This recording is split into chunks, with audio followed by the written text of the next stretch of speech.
이렇게 만나 뵙게 돼서 정말 반갑습니다. 저는 이화여자대학교에서 인사조직 전략이라고 하는 과목을 주로 가리키고 연구도 주로 이제 그쪽 방향을 많이 하고 있는데요. 저를 이렇게 간단히 소개를 시켜 드린다면 제가 여태까지 연구를 했던 내용들은 주로 책으로 거의 다 나와 있습니다. 그래서 여러분들 화면에 보이다시피 그 첫 번째 소셜 커미트먼트라고 하는 거는 요즘은 이해 관계자 자본주의란 그런 말 많이 쓰잖아요. 그래서 어떤 조직이나 이런 게 지속 가능하기 위해서는 한 사람의 헌신으로 되는 게 아니라 거기에 뭐 회사라고 한다면 종업원의 헌신도 있어야 되고 경영진의 헌신도 있어야 되고 심지어는 고객의 헌신도 있어야 되고 아니면은 또 우리 심지어는 경쟁사조차도 헌신하고 하는 모습들을 볼 때 이와 같은 모든 사람들이 헌신하는 모습을 보이는 상태, 이와 같은 상태를 우리가 소셜 커미트먼트라고 하는데 어떤 조건에서 과연 그와 같은 상태가 마련이 되는지 이런 거에 대한 연구도 많이 했었고요. 그리고 두 번째 책은 제가 캠브리지 대학에서 출간한 책인데 요즘은 뭐 세상이 워낙 혼탁한 세상이니까 여기 혼탁한 세상 속에서 자기 조직적으로 질서를 만들어가면서 세상에 의미 있는 상황들을 만들어 나가는 사람들, 리더나 조직들은 도대체 어떻게 해서 그와 같은 상태를 만드는지 이런 것들에 관해서 한 연구예요. 그리고 어떤 기업이든지 대개 100년 정도를 이렇게 딱 넘으면 산전수전을 다 겪어서 아마 신이 나와서 너희 기업은 앞으로 세상에 없어져야 돼. 이렇게 딱 얘기를 해도 없애지 못할 가능성이 있는, 그래서 시간의 검증을 통과한 기업을 우리가 100년 기업이라고 하는데 도대체 기업들은 어떻게 하면 그와 같은 100년 기업의 상태를 통과를 해서 기업이 정말 신도 마음대로 함부로 없앨 수 없는 그와 같은 존재의 상태를 만들어 나갈까 하는 거에 대한 연구도 좀 했었고요. 그리고 2023년에 세계에서 사람들이 가장 많이 보는 사전이 메리 웹스터 사전인데 이 메리 웹스터 사전에서 매년마다 그 해의 가장 최고의 단어라고 하는 단어를 하나 선정을 하는데 2023년에 선정된 단어가 진정성이었었어요. 그런데 여러분들도 왜 진정성이 최고의 단어로 올해의 단어로 선정되어 있는지는 짐작을 하실 거잖아요. 요즘에는 디지털 세상이 너무 발달이 돼서 사실상 현실하고 디지털로 만드는 것들 사이에서 경계가 없어지고 가짜뉴스가 엄청나게 많아지고 이렇게 하는 세상 속에서 사람들이 과연 정말 진정성 있게 원본과 같은 건 도대체 무엇인지 그와 같은 것들은 어떻게 지켜지고 만들어지고 유통이 되는지 이런 거에 관심이 많은 거잖아요. 그래서 진정성에 대해서 탐구한 연구도 좀 있고요. 그리고 다음 책은 진성 리더십인데 요즘에 리더십의 가장 기본적인 패러다임은 거의 다 진성 리더십이에요. 오스텐틱 리더십이라고 하는 건데 이거는 우리가 수업을 해가면서 같이 다뤄갈 거니까 스킵을 해보기로 하고요. 그 다음에 다음 책이 황금수도꼭지라고 하는 책인데 이거는 이 부제가 매니지먼트 바이 퍼포스라고 하는 책이에요. 그래서 목적 경영이라고 하는 책인데 2019년 미국의 가장 큰 기업들의 단체가 BRT라고 비즈니스 라운드 테이블이라고 하는 단체가 있는데 이 단체에서 사실상 이 단체가 미국의 모든 기업과 관련돼 있는 뭐 상법이나 이런 것들에 대해서 로비하는 가장 큰 단체인데 아마 우리나라 전경련하고 상당히 비슷할 거예요. 이 단체에서 2019년 8월 19일에 지금부터는 주주 이윤을 극대화하기 위해서 회사가 경영하는 것들을 우리가 기업다운 기업이라고 생각을 하지 않고 이와 같은 이념에 의해서 움직이는 것들에 대해서 포기하는 선언, 신자유주의 포기 선언을 했었어요. 2019년 8월 19일에. 그리고 앞으로의 기업다운 기업을 이제 새롭게 정의를 하는데 그때 부각된 경영이 바로 목적 경영이에요. 목적 경영이라고 하는 건 돈을 벌지 않겠다는 얘기가 아니라 돈을 번다는 건 어떤 기업이든지 돈을 벌기 위해서는 진짜 기업답게 번다는 거는 자기가 이렇게 다른 기업들이 창출할 수 없는 돈으로 환산할 수 없는 가치를 만들어서 그 가치를 만든 걸 고객이나 이런 사람들한테 엄청나게 싼 가격으로 팔 수 있는 기업들, 이런 기업들만 돈 가지고 돈을 먹는 그와 같은 순환론적인 기업이 아니라 실제로 다른 기업은 절대로 창출할 수 없는 사회적인 가치를 창출을 해서 그걸 가지고 고객들이 가지고 있는 아픔이나 이런 것들을 해결해주고 그 대신 그 대가를 가장 싸게 그렇게 돌려받는 이와 같은 기업이 기업다운 기업이라고 해서 앞으로 기업다운 기업은 이와 같은 방식으로 움직여야 된다 해서 목적 경영이라고 하는 패러다임을 선포를 했어요.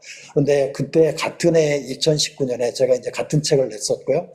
그다음에 다음에 기업 시민이라고 하는 거는 기업에 대해서 많은 분들이 부정적인 견해를 가지고 있는 분들이 상당히 많잖아요. 기업하면 반기업 정서라든지 이런 것들이 상당히 많은데 도대체 이와 같은 기업도 이렇게 우리가 존경받고 사랑받는 시민으로 생각을 한다면 그와 같은 상태를 만들려면 도대체 기업을 어떻게 운영을 해야 되는지 이와 같은 것들에 대한 논쟁이 상당히 많이 생겼는데 그때 나온 개념이 기업 시민이에요. 그래서 우리나라에선 뭐 포스코나 이런 데에서 기업 시민에 대해서 많은 연구가 있었는데 제가 그 연구에 그 어느 정도 일조를 했다고 볼 수 있겠고요. 그리고 초뷰카 시대는 그 조금 이따 제가 얘기를 하겠고, 그리고 요즘에 또 이게 기업에서 가장 이슈가 되는 게그 하스피텔러티 환대라고 그래서 옛날에는 그냥 그 기업을 얘기를 할 때 워크플레이스라는 얘기를 많이 했었거든요.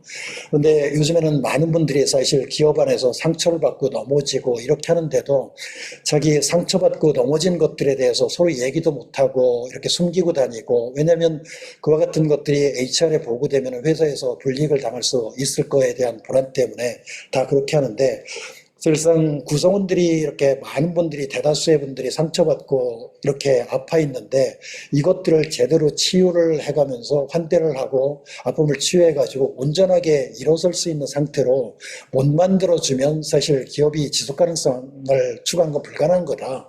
이런 관점에서 기업에서도 요즘에 환대에 대한 개념들이 상당히 많이 연구가 되고 있고, 그리고 그 일종의 그와 같은 것들을 잘 해서 지속 가능성을 유지하는 기업들을 일종의 우리가 그 워크플레이스 커뮤니티라고 그래서 옛날에는 그냥 워크플레이스라고 얘기를 했었는데 요즘에는 진짜 모든 사람들한테 브랜드 파워를 행사를 하고 이와 같이 하는 기업들을 그 워크플레이스 커뮤니티를 구성을 한다. 그래서 종업원들한테 자기가 환대받고 치유받고 이렇게 하는 것들에 대한 체험들을 할 수 있게 하는 기업들이 최고의 우량 기업으로 선정이 되기도 하고, 또 그와 같은 연구가 상당히 많이 이루어지는데 제가 우리나라에서도 정말 지금 많은 사람들이 기업에 다니는 종업원들이 상당히 어려운 상태에 치유했고 그 상처에 대해서 서로 얘기를 하지 않는 경향들이 있는데 회사 차원에서 이와 같은 것들에 대해서 상처에 대해서 인정을 해주고 그 상처를 치유하고 그리고 일어서고 온전하게 주인으로서 협업할 수 있는 상태를 만들어내는 그와 같은 것들에 대한 이야기를 상당히 중요한 화두로 꺼내고 있습니다. 제가 오늘 말씀드릴 내용은 상당히 제가 이제 뭐 리서치를 많이 주로 하는 사람이기 때문에 상당히 약간 언어 자체가 어려울 수도 있겠지만 혹시 여러분들이 따라오시다가 약간 잃어버리고 하신다면 이 세 가지 꼭지를 기억을 하셔가면서 따라오시면 될 것 같아요. 제가 오늘 이야기하는 그 핵심적인 포커스는 일종의 콤파스라고 하는 우리가 가지고 있는 내면의 나침판이라는 개념이에요. 이 개념을만 잃지 않는다면, 그리고 우리가 내면의 나침판이라는 걸 디자인하고 구성을 하기 위해서는 도대체 무엇을 할 것이고, 그리고 진성 리더십에서 내면의 나침판이 구성된다는 건 어떻게 하는 걸 얘기를 하는 것인가, 그리고 코치에서도 마찬가지로 오센틱 코치가 내면의 나침판을 가지고 코칭을 한다는 것들은 어떤 것인가 하는 거에 대한 개념만 붙들고 있다면, 제가 아무리 어려운 용어를 사용을 하신다 하더라도 여러분들이 충분히 문제가 없이 이해를 하실 수 있을 거라는 생각이 들고요. 그래서 어떻든지 간에 여러분들한테 제가 전하고 싶은 그 메시지는 우리가 그 인터널 콤파스라고 하는 내면의 나침판이라고 하는 개념이 경영학이나 코칭이나 글로벌 코칭에서 상당히 중요한 개념으로 떠오르고 있는데, 이와 같은 것들에 대한 그 콤파스라고 하는 나침판이라고 하는 개념은 무엇이고, 이걸 실제로 디자인할 때는 어떻게 해야 되고, 이걸 리더십으로 사용할 때는 어떻게 해야 되고, 코칭을 하는데 사용할 때는 어떻게 해야 되는지, 요 개념만 이렇게 붙잡고 있으시면 큰 문제는 없을 거라는 생각이 들고요. 그래서 요즘에는 뭐 이렇게 기업이 그 경영 환경이 급격하게 전환을 일으키고 있는데, 여러분들 중에서도 아마 비우카라는 말씀은 많이 들어보셨을 거라고요. 그래서 비우카라는 얘기는 1987년 미 육군에서 사용하기 시작한 용어였었어요. 그래서 미 육군에서 옛날에 냉전 시대는 주로 공산주의하고 자본주의하고 싸우는 구조였기 때문에, 싸우는 사람들이 대개 블록이 두 개, 공산주의, 사회주의하고 싸우는 거기 때문에 싸움 자체가 상당히 단순했었거든요. 그런데 냉전이 무너지고 소련이 무너지고 그 동구권이 무너짐에 의해서 각자 모든 나라들이 자기가 주인으로서 이렇게 플레이어로서 행사를 하다 보니까 싸움 자체가 우리가 예측이 옛날보다도 훨씬 예측이 불가능한 싸움으로 변해버린 거예요. 그래서 누가 꼭 전쟁터가 일어났는데 누가 이길 것인지 질 것인지 작전은 어떻게 써야 되는지 이런 것들에 대해서 한치도 예측할 수 없는 세상을 묘사할 때 쓰는 말이 바로 비우카란 말인데, 비우카는 그 여러분도 그 화면에서 보시겠지만 그 비우카의 V는 그 볼러타일하다는 소리인데 이게 폭발성이 있다는 거예요. 요즘에 이렇게 변화라고 하는 걸 보면 변화의 속도가 너무 빨라서 능력이 정말 뛰어난 사람들도 이 변하는 속도를 따라잡지를 못하는 거예요. 이와 같은 상태를 볼러타일이라고 얘기를 하고, 그리고 또 이제 U자는 uncertainty에 대한 얘기인데, uncertain하다는 얘기는 옛날에는 과거에 이렇게 성공을 한 사람들이 어떻게 성공을 했는지를 따라가 보면, 아, 미래에도 이런 성공의 개념이 나타날 것이다 해서 미래의 성공도 예측해 볼 수 있는 그런 서튼티가 있었는데, 요즘은 오히려 과거에 성공한 사람들을 추적해서 이 사람을 그 벤치마킹에서 따라가면 실패할 가능성들이 훨씬 더 높아진 시대거든요. 그래서 과거의 성공을 원인으로 삼아서 미래의 그 성공에 대한 결과를 도출하기가 어려운 상태를 우리가 uncertain하다고 그렇게 얘기를 하고요. 그 다음에 그 C는 컴플렉서티인데 이거는 인과성이 문제예요. 옛날에는 뭐 이렇게 원인과 결과에 대해서 판별을 하는데 원인도 딱 하나이고 결과도 딱 하나인, 그래서 이렇게 리니어하게 단순하게 인과적인 걸 추론을 해볼 수 있는 시대였었는데, 요즘은 원인에 해당하는 것들도 상당히 많이 변수가 많고 심지어는 결과에 해당되는 것들도 상당히 많고, 그리고 둘 사이를 연결해 주는 것도 리니어한 관계가 아니라 막 상당히 복잡한 관계에서 연결되기 때문에 인과적으로 세상이 어떻게 돌아가고 있는지를 파악할 수 있는 게 거의 불가능한 상태, 이와 같은 상태를 우리가 컴플렉스하다고 그렇게 얘기를 하고요. 그 다음에 마지막으로 우리가 앰비규어스하다는 건, 그렇기 때문에 변화가 이렇게 막 나타나고 사라지고 이렇게 따라잡기 힘들기 때문에 우리가 이야기하는 뉴 노멀이라고 하는 표준 자체가 잘 나타나지 않고 갑자기 표준으로 나타났다가도 사라져버리고, 이렇게 해가지고 과연 어디에다가 우리가 발딛고 살아야 될지 이것들에 대해서 가늠이 안 되는 상태를 우리가 앰비규어스하다고 얘기를 하고, 이와 같은 상태가 총체적으로 다 같이 나타나는 걸 우리가 비유카라고 얘기를 하는 거였었습니다. 그래서 이 비유카라고 하는 건 뭐 기본적으로 사실상 우리가 얘기하는 이 현실 세계에서 있었던 얘기인 거잖아요. 그래서 우리가 얘기하는 그 현실 세계에서 있었는데, 요즘에는 디지털 혁명이 또 가속화돼서 일종의 현실 세계에서 돌아가는 그 플랫폼에서 비유카에다가 거기에서 또 디지털 AI라든지 뭐 휴머노이드 로봇이라든지 이런 거에 디지털에 의해서 움직이는 세상도 또 중요한 한 축으로 돌아가기 때문에 이 두 축들이 막 같이 이렇게 돌아가면서 하기 때문에 이게 변화에 대해서 가늠을 하고 따라잡고 이렇게 하는 것 자체가 우리가 옛날에 뷰카에서 했던 것보다도 상상이 불가능할 정도로 더 복잡해진 거예요.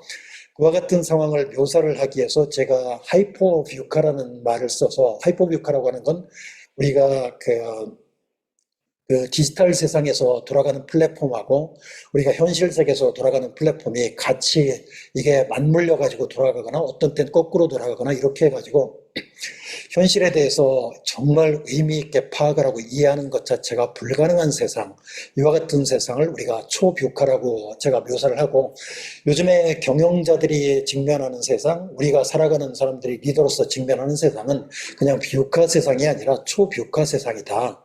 그렇기 때문에 여러분들이 초뷰카 세상에서 사람들이 그 초자를 많이 사용을 하잖아요.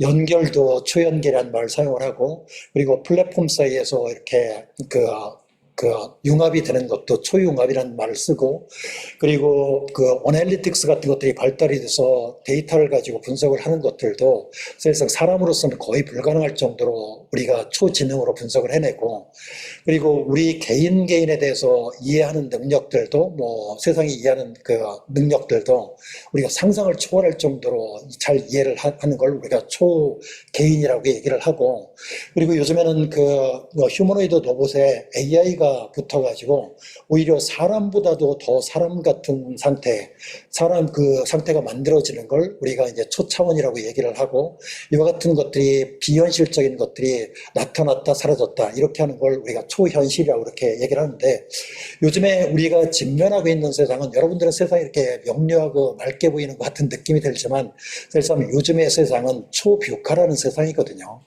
엄청나게 빨리 돌아가서 우리가 그 현실을 이해했다고 생각을 하지만 우리가 현실을 이해한 건 아주 부분을 가지고 이해했다고 믿는 거지, 현실이 실제로 돌아가는 것하고는 거리가 먼 상태에 있는 상태라고 볼 수 있을 것 같습니다. 그래서 요즘에 살아가는 것들을 이렇게 비유를 해본다면 사막여행하는 거하고 상당히 비슷할 거라고요. 여러분들이 이제 사막을 여행을 할 때 뭐 물도 준비하고 많은 걸 준비하겠지만, 여러분들이 가장 이렇게 중요하게 준비를 해야 될 대상 중에 하나가 아마 지도일 거거든요. 그래서 지도를 가지고 지도도 준비하고 물도 준비하고 뭐 이렇게 훈련도 하고 해서 사막 여행을 시작을 하면, 여러분이 첫날 밤만 사막에서 지새게 되면 여러분들이 다 멘붕에 처할 수밖에 없는 게, 사막은 밤만 되면 모래바람이 불어와 가지고 지형 자체를 다 바꿔놓거든요. 그렇기 때문에 아침에 일어나면 여러분들이 공들여 가지고 만들어갔던 지도 자체가 전혀 의미가 없는 상태에 만들어진 거죠. 근데 우리가 이제 그 지도라고 하는 게 이렇게 물리적인 지도이지만 우리 머릿속에도 항상 사람들은 세상에 대해서, 자기 사는 세상에 대해서 다 나름대로 지도를 그려서 그 지도에 근거해서 세상을 다 이해를 하는 거거든요. 그런데 여러분들이 공들여 가지고 간 지도가 아침에 딱 일어나 봤더니 지형이 딱 바뀌어 가지고 지도가 완전히 쓸모가 없어졌다는 걸 깨달는 순간 우리가 묘사하는 말이 멘붕이라고 묘사를 하거든요. 멘붕이라고 하는 건 그 멘탈 콜랩스라고 하는 건데, 우리 머릿속에 가지고 있었던 지도하고 현실 세상하고 너무 이렇게 달리 돌아가가지고 이게 커플링이 안 돼서 막 이렇게 겉도는 상태가 멘붕 상태예요. 그런데 우리가 지도라 한다 하더라도, 잘못된 지도라도 한다 하더라도 지도가 있어야 잘못된 행동이라도 할 수 있는 거거든요. 그런데 우리가 이제 멘붕 상태에 처하게 되면 지도 자체가 전혀 이렇게 돌아가지 않기 때문에 잘못된 행동조차도 못하고 막 쓰러지고 헤매고 이렇게 하다가 결국은 무너지는 상태에 도달을 하는 거죠.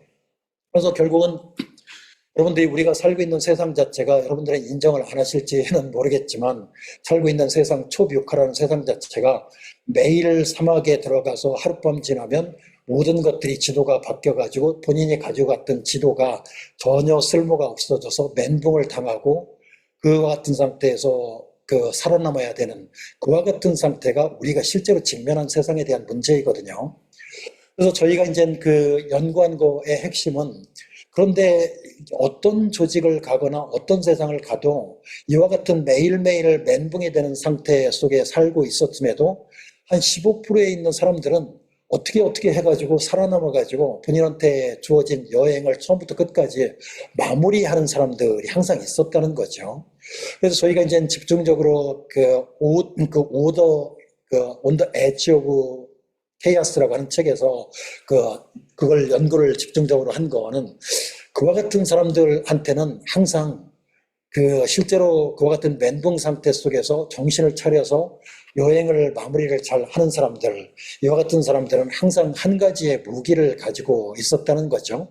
여러분들도 그 무기가 무엇인지는 다 이제 짐작을 하시겠죠. 무기가 바로 나침판이라고 하는 겁니다. 콤파스라고 하는 건데. 근데 그렇기 때문에 우리가 지금 처해 있는 현실은 여러분들이 인정을 하든 인정을 하지 않든지 간에 객관적인 현실은 우리가 매일 이렇게 멘붕을 당해가면서 길을 잃어버리고 있는 길 잃음의 상태가 우리의 실존적인 상태이거든요. 그런데 어떤 사람들은 그 길 잃음의 상태를 극복을 하고 여행을 성공적으로 완수하는 사람들을 보면 이런 사람들은 항상 나침판이 있었다는 거죠. 근데 나침판이 왜 필요하냐면 뭐 방향을 찾는 것에도 상당히 중요하지만 본질적으로 나침판의 기능은 그 나침판이 있어야 본인이 길을 잃어버린 지점이 의도, 경도 몇 도인지를 정확하게 찍어낼 수 있고 그 지점이 정확하게 찍어낼 수 있어야 자기가 눈으로라도 아니면 구성원들과 같이 지도를 새롭게 그려낼 수 있다는 거죠. 그래서 나침판의 기능은 자기가 길 잃은 지점이 정확하게 어떤 지점인지를 찾아내는 게 목적이에요. 만약에 여러분들이 매번 아침에 일어날 때마다 길을 잃고 멘붕에 빠졌다 하더라도 여러분 자신한테 나침판만 있다면 여러분들이 스스로 길을 잃어버렸다는 걸 스스로 인정만 할 수 있다면 나침판 꺼내놓고 길 잃은 지점의 의도 경도를 찾고 그리고 눈으로라도 새롭게 지도를 그리면 여러분들은 여행을 시작을 할 수 있는 거거든요. 그렇기 때문에 나침판에 있는 사람들은 아무리 세상이 복잡하게 변하고 매일매일 길 잃음이라고 하는 실존적인 위기에 직면을 해도 항상 근원적인 자신감을 가질 수 있는 거죠. 왜냐하면 내가 길을 잃었다는 것만 인정을 한다면 내 나침반이 제대로 돌아간다면 그거 꺼내놓고 지점을 찾고 그리고 지도를 끊임없이 그려낼 수 있으니까요. 사실상 요즘에 이와 같은 것들은 뭐 윤회적인 문제이긴 하지만 여러분들이 잘 알고 있는 MS가 사실 거의 따지고 보면 초뷰카 시대를 해서 그 길을 잃어버려서 지도를 잃어버려서 망하기 직전에 있었던 회사의 대표적인 회사예요. 이 회사는 세상에 돌아가는 것들에 대해서 제대로 인지를 못해서 뭐 여러분들이 쓰고 있는 마이크로소프트 오피스라는 걸 너무 번들로 팔아가지고 돈은 많이 벌었죠. 그렇게 벌어가지고 이게 막 강매를 하고 이렇게 하는 과정 속에서 고객들은 할 수 없이 사줬지만 진짜 세상에서 MS만 없었으면 좋겠다고 해가지고 이 독점 때문에 반기업 정서가 엄청나게 세게 일어났던 기업이에요. 그래서 MS가 사실상 자기가 길을 잃어버린 상태에 있었는데 또 거기에 인도 출신 CEO 사티아 나델라라고 하는 분이 나타나서 MS 분들한테 얘기를 한 거죠. MS는 우리가 길을 잃어버린 회사라는 걸 다 인정을 해야 된다. 이걸 인정을 하지 못한다면 MS가 기사회생할 방법은 없다. 라고 하는 것들에 대해서 설파를 시키고 MS가 감춰뒀던 자기의 나침판을 거기에 먼지를 털어서 옛날에 초심에서 시작했던 나침판을 꺼내서 그 극성을 확인을 하고 자기가 길 잃은 지점에서 다시 지도를 새롭게 그려서 지금의 MS로 다시 탄생을 하게 된 거죠. 그래서 이 그 MS가 지도를 다시 그려내는 방식을 우리가 힛 리플래시라고 하는 거예요. 이거는 코딩하는 사람들이 지도를 그리는 방식에 대해서 쓴 건데요. 어떻든지 간에 우리는 개인이든 리더이든지 조직이든지 우리 현실은 인정을 하든 안 하든 초뷰카 세상 속에서는 실존적인 존재가 다 길을 잃어버린 거예요. 본인이 인정을 하든지 않든지 간에. 그런데 이 길 잃은 세상 속에서 본인이 끊임없이 목적지까지 여행을 계속 할 수 있는지 없는지에 대한 문제는 자기가 길 잃은 지점을 찾아서 정확하게 찍어내줄 수 있는 나침판을 본인이 가지고 있는지 없는지 이거에 대한 문제라는 거죠. 왜냐하면 나침판이 있어야 현실에 맞는 지도를 정확하게 그려내고 지도가 있어야 우리가 잘못된 행동이라도 자신 있게 할 수 있는 상태가 생기는 거니까요. 자, 그렇다면 우리가 이제 나침판에 대해서 좀 더 생각을 해보시죠. 저희가 오랫동안 저뿐만 아니라 저희 동료들이 오랫동안 그렇다면 우리가 구성하고 있는 나침판이라고 하는 거는 상당히 은유적인 의미로도 사용을 하는데 우리가 그 나침판을 운용을 하고 있다면 나침판은 항상 그 트루노스라고 하는 북극하고 트루사우스라고 하는 남극이 있는 거잖아요. 그래서 남극에라고 하는 마이너스하고 트루노스라고 하는 플러스 북극성이라고 하는 게 이게 두 개가 얼터네이션을 일으켜가면서 자기장이라고 하는 에너지장을 만들어가면서 이 에너지장으로 세상과 이렇게 소통을 해가면서 자기의 존재에 대해서 그 질서에 대해서 조직을 해나가는 거잖아요. 그렇다면 우리가 이렇게 플러스극에 우리가 나침판에 대해서 얘기를 할 때 플러스극에 해당되는 북극성이라고 하는 북극이라고 하는 플러스극하고 남극이라고 하는 마이너스 남극성이라는 마이너스극은 도대체 우리 삶에서 무엇가 그거에 대한 증거가 되어야 되는지에 대해서 오랫동안 연구해서 찾아낸 결과가 사실상 많은 학자나 저나 북극의 그 플러스극에 해당되는 게 우리의 트루 퍼포스라고 하는 거고 남극에 해당되는 게 우리가 트루 컴패션이라고 하는 거라는 걸 찾아낸 거죠. 그래서 우리가 트루 퍼포스 목적이 그 퍼포스라고 하는 건 우리가 목표라고 하는 거하고는 다른 그 골이라고 하는 건 다른 거거든요. 이 퍼포스라고 하는 건 뭐냐면 만약에 우리는 골이라는 것들 목표라는 것들이 없이 삶을 살 수 없는 건 아니잖아요. 하루하루 살아가면서. 그런데 목표가 있을 때 퍼포스는 뭐냐면 그 목표를 다른 사람들도 다 할 수 있는데 굳이 왜 내가 주인이 돼서 나서서 그 목표를 수행해야 돼? 라고 왜에 대해서 질문을 한다면 그 왜에 대한 답변이 퍼포스예요. 그래서 그 퍼포스가 있다는 건 왜 내가 그와 같은 일의 주인으로서 일어서서 살아야 되는 거야? 라고 하는 거에 대한 답변이 이제 퍼포스에 해당이 되는 거죠. 그래서 퍼포스가 있는 사람들만 세상에 자기가 주인으로서 일어서서 퍼포스에 헌신을 해가면서 사는 삶들이 가능하게지는 거죠. 그리고 퍼포스가 일종의 분수처럼 있어야 여기에서 분수로 삶에 대해서 의미 같은 것들이 파생이 돼서 의미 있는 삶들이 가능하게 만들어지는 거죠.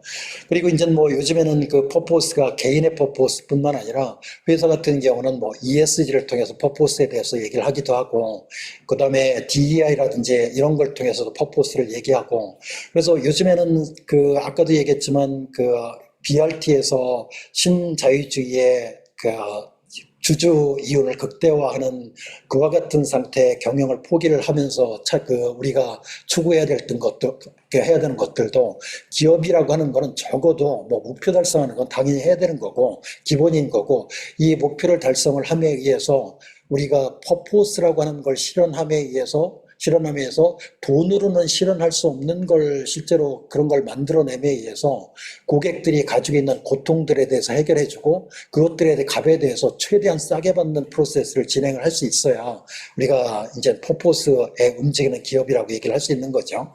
트루 퍼포스의 퍼포스라고 하는 건 자기가 세상을 살아가는 목표라든지 일이라든지 이런 것들을 왜 다른 사람이 아니라 굳이 내가 주인이 돼서 나서서 왜 굳이 어려운에도 불구하고 그걸 해야 돼 라고 하는 것들에 대해 답이 있는 상태가 퍼포스예요. 그래서 그걸 퍼포스라고 얘기를 하고 그 다음에 이제 그 컴패션이 상당히 어려운 개념인데 이 컴패션이라고 하는 개념은 뭐 그 크리스천들은 주로 그걸 번역을 할 때 긍휼이라고 번역을 하지만 그 불교에서는 똑같은 컴패션이라는 말을 자비라고 번역을 하고 우리가 동양 유교에서는 그걸 측은심이라고 똑같은 단어예요. 말을 그렇게 사용하지만 그래서 컴패션에 대해서 너무 이렇게 종교적인 편파성을 가지실 필요는 전혀 없는 단어인데 그런데 이제 컴패션의 중요한 의미에 대해서는 정확하게 이해를 하시고 있어야 되는 거죠. 사람들이 이제 많이 혼동을 하고 있는 게 컴패션하고 엠퍼시라고 하는 거는 번역하면 뭐죠? 이거는 엠퍼시? 공감. 그런데요. 도와주셔서 고맙습니다. 이게 공감이라고 하는 건 상대방이 가지고 있는 정서적인 상태를 인지적으로 이해할 수 있는 능력을 공감, 엠퍼시라고 얘기를 해요. 그래서 인지적으로 이해를 하는지 못하는지가 상당히 상대와 관계를 맺는데 상당히 중요한 문제이긴 하지만 이거는 사실 어떻게 본다면 공감이라고 하는 것만 너무 이렇게 하다 보면 감성팔이 수준으로 끝날 가능성들이 상당히 있거든요. 그리고 대부분의 회사에서 광고에서 이 공감을 많이 이용을 하는 게 광고에서 공감을 하는 광고들을 많이 이렇게 감성팔이를 해서 결국은 목적 자체가 그 감성에 대해서 이해하게 만들기 위해서 그 물건을 사게 만드는 거잖아요. 그래서 사실상 엠퍼시 자체가 다른 사람들이 가지고 있는 정서를 이해하는 그 인지적인 능력인데 이게 상당히 중요하긴 하지만 이게 우리가 얘기하는 그 정서의 깊이까지는 못 들어가는 거죠. 그리고 이제 심퍼시라고 하는 거는 이 심퍼시는 뭐예요? 예? 뭐 동정심 뭐 이런 거로 번역을 하실 수 있는데 이거는 그 엠퍼시는 그냥 상대의 정서에 대해서 뭐 슬픈지 좋은지 이걸 인지적으로 이해하는 수준에 해당이 되는 거고 심퍼시는 그게 상대방이 아프다고 생각하면 상대방의 등을 두드려주고 손을 잡아주는 상태까지 내려가는 상태가 우리가 심퍼시라고 얘기를 하거든요. 그래서 그것들 해주고 그렇기 때문에 그렇지만 심퍼시가 너무 이렇게 하다 보면 상대방이 가지고 있는 주체성을 인정을 하지 않고 상대방이 배가 고프다면 그냥 고기를 갖다 주고 고기 잡는 법을 가르쳐 주는 게 아니라 고기를 갖다 줌에 의해서 상대방이 나에 대한 그 주인으로가 아니라 의존성을 엄청나게 심화시켜 주기 때문에 여기에서만 끝나도 우리가 정서상으로 가장 깊은 차원의 에너지에 도달을 못하는 거죠. 근데 컴패션이라는 건 뭐냐면 그보다 한층 더 깊은 감정이에요. 사람들이 컴패션이라고 한다면 이제 컴패션을 이렇게 분석을 해보면 패션이라는 말이 있잖아요. 그 안에 패션이라는 말 자체의 어원을 보면 패션이라는 말이 사람들이 그 어원 자체를 잘 해석을 못하지만 패션이라는 건 사람들이 어떤 고통을 느낄 때 고통을 해결할 수 있는 자기만의 알고리즘을 스스로 만들어냈을 때 그때 느끼는 희열을 우리가 패션이라고 얘기를 하거든요. 근데 너무 이렇게 결과만 중시하는 사람들이 그 패션을 얘기를 할 때 막 열정해 가면서 마지막에 느끼는 희열만 강조하는데 패션의 원래이면은 진짜 패션을 느끼기 위해서는 자기가 가지고 있는 고통이 무엇인지에 대해서 정확하게 이해를 하고 그 이해한 고통의 원인은 도대체 무엇인지에 대해서 파악을 해야 되고 그 원인의 수준에서 문제를 해결할 수 있는 알고리즘을 만들어내고 그 알고리즘을 통해서 문제가 해결됐을 때 느끼는 희열이 바로 패션이거든요.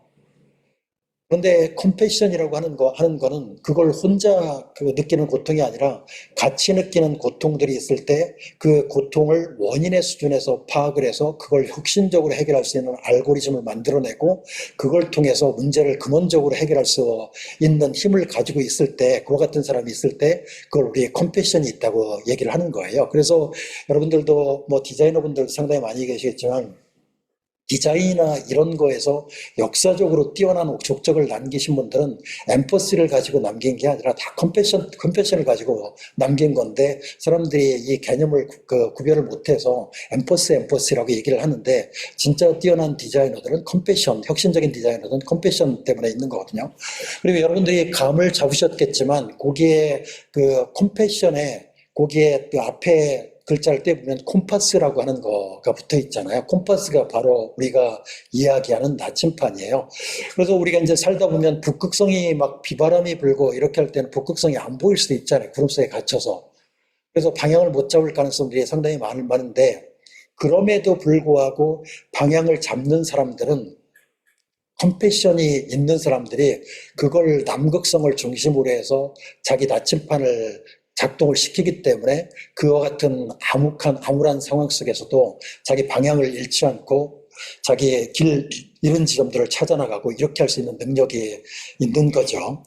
그리고 또 조금 이따 나중에 얘기를 하겠지만 이 컴패션을 갖는다는 건 그 일종의 그 가장 그 기본적으로 해야 될 거는 셀프 컴패션이라고 해서 자기가 가지고 있는 고통에 대해서 이해를 하고 자기 고통을 해결할 수 있는 자기 나름대로의 알고리즘을 만드는 것들을 우리가 셀프 컴패션이라고 얘기를 하고 그리고 그와 같은 차원을 훨씬 넘어서 그것들이 기본이 돼 있을 때 다른 사람들하고 같이 나하고 같이 아파하는 그 일종의 커먼 서퍼링을 하고 있을 때 공동으로 아파하고 있을 때 그 아파하는 것들의 근원적인 원인의 수준에 파악을 해서 그것들을 그 솔루션에 대해서 알고리즘을 찾아냈을 때 그 느끼는 희열감 이와 같은 것들을 우리가 컴패션이라고 얘기를 하고 그리고 그 컴패션을 훨씬 넘어서 상대방이 누구인지에 대해서 이름을 묻지 않고 컴패션을 발휘를 하는 걸 우리가 소셜 컴패션이라고 얘기를 하거든요.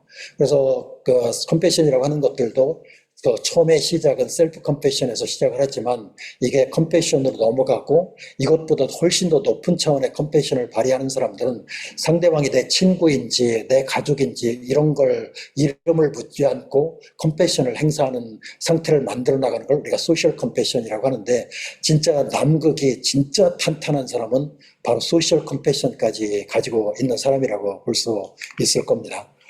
그래서 이 그림에도 보이다시피 일종의 우리는 그 내면적으로 이 자기 나침판이 있는 사람하고 없는 사람하고가 세상에 혼탁한 세상 속에서 질서를, 자기 조직적인 질서를 만들어내서 에너지를 창출할 수 있는 가능성이 엄청나게 차이가 나는데요.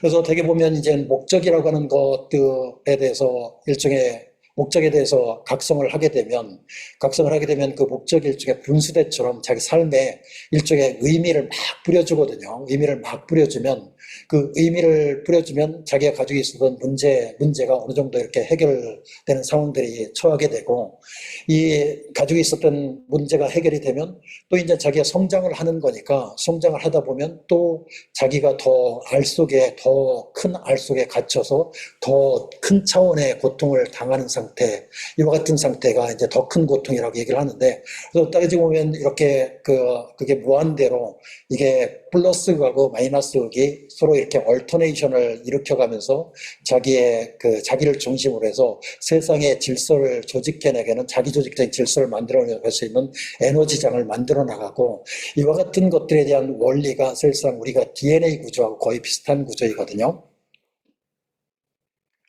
자, 그래서 여러분들이 이제 우리가 그 나침판이라고 하는 거, 우리 내면의 그런 인터널 컴파스를 가지고 있는지 없는지가 그 사람의 삶을 자기 조직하는데 하는 기제를 가지고 있는지 못 가지고 있는지를 결정을 해주고, 그 사람이 살아가면서 지속 가능한 성공을 누릴 수 있는 사람인지 못하는 사람인지를 결정해주는 가장 중요한 기제인데, 이걸 조금 더 이해를 돕기 위해서 제가 세상에 이렇게 나침판이 작동되는 원리에 대한 상황들을 몇 개 가져왔어요. 근데 여러분들이 그 기러기를 보면 이 애리조나 주립대학하고 옥스퍼드 연구진이 기러기에 이렇게 망막에 보면 일종의 크립토크롬이라고 하는 나침판이 작동된다는 걸 발견을 해서 네이처지에 논문을 썼어요. 그래서 사실상 그 새들 중에서 진짜 길을 잃지 않고 먼 거리까지 찾아갈 수 있는 새가 기러기잖아요. 기러기가 그냥 이렇게 본능적으로 찾아가는 게 아니라 망막에 달려있는 그 나침판 때문에 그걸 하거든요. 그렇기 때문에 이게 나침판이 있기 때문에 기러기는 항상 이렇게 돌아다니면서 그 나침판을 통해서 자기 지점을 찍어내고 일종의 지도를 금방금방 그려내기 때문에 끝까지 그 여행을 완수를 하는 뛰어난 능력을 보이는데, 이 기러기가 일종의 목적지만 찾아가는 그 능력이 뛰어난 게 아니라 나침판의 남극계에 해당되는 컴패션도 엄청나게 뛰어난 동물이 바로 기러기거든요. 되게 이제 기러기를 이렇게 날아가는 거기에 V자형으로 날아가면 앞에서 날아가는 대장 기러기가 바람을 제일 많이 받기 때문에 제일 힘들거든요. 그렇기 때문에 끝없이 이렇게 대장 기러기 역할을 수행할 수는 없어요. 이게 자기 역할을 바꾸는데, 이 대장기러기가 어느 정도 이렇게 날아가다가 제일 뒤로 빠져요. 제일 뒤로 빠지면 이 대장기러기를 했던 기러기가 가만히 있는 게 아니라 기러기를 날아갈 때 막 시끄럽잖아요. 시끄럽게 하는 이유가 이 뒤에 있는 대장기러기가 빨리 한번 우리 힘내서 나가보자 하고 막 이렇게 응원을 하는 거예요. 그래서 영차 응원을 해가면서 격려를 해주는 기 때문에 시끄러운 건데, 이와 같은 거에 대한 긍휼감뿐만 아니라 날아가다가 자기 패밀리 중에서 한 명의 이렇게 병이 든 기러기만이라도 발견이 되면 혼자 이렇게 보내지는 않거든요. 그 중에서 제일 건강한 기러기를 거기 파트너 기러기로 이렇게 같이 떨어뜨려줘가지고 이 파트너 기러기가 이 아픈 기러기가 다 나을 때까지 보호를 해주고 치료를 해주고 이렇게 하는 거에 임무를 맡기는 거죠. 그리고 얘가 설사 이렇게 죽거나 그러면 이 기러기 이제 다시 떠나오긴 하지만, 하여튼 기러기들은 아픈 기러기를 그냥 이렇게 우리 막 이렇게 잘라버리고 이렇게 하는 성향이 아니에요. 정말 아픈 기러기를 자기 가족의 끝까지 챙겨가면서 아픔을 치유해주고 하는 거에 대한 뛰어난 능력을 보여주는 거죠. 그리고 기러기가 이렇게 상당히 혁신적이거든요. 이렇게 자기가 지도를 그려가지고 이렇게 하는 것도 지도를 그리는 능력도 뛰어나고 그리고 플러스를 찾는 능력도 뛰어나고 긍휼감도 뛰어나지만 얘가 얼마나 혁신적인 게 바람의 세기를 이렇게 해가면서 이 각도를 뭐 이렇게 또 바람이 빨리 너무 이렇게 세게 불면 각도를 좀 줄이고 바람이 이렇게 하면 45도 각도로 이렇게 올리고 이렇게 하는 것들을 최적화시킬 수 있는 능력들을 뛰어난 능력들을 가지고 있어요. 그렇기 때문에 사실상 기러기가 이렇게 플러스에 해당되는 목적지를 찾아가는 것들에 대한 플러스극도 뛰어나고 그리고 우리가 얘기하는 그 마이너스에 해당되는 긍휼감조차도 뛰어나게 가지고 있고 이 긍휼감이라고 하는 거하고 목적이라고 하는 게 이 기러기 속에서 얼터네이션을 이뤄가면서 자기들이 목적지까지 찾아갈 수 있는 그 에너지 장을 얻어내는 거라고 볼 수 있을 것 같고요.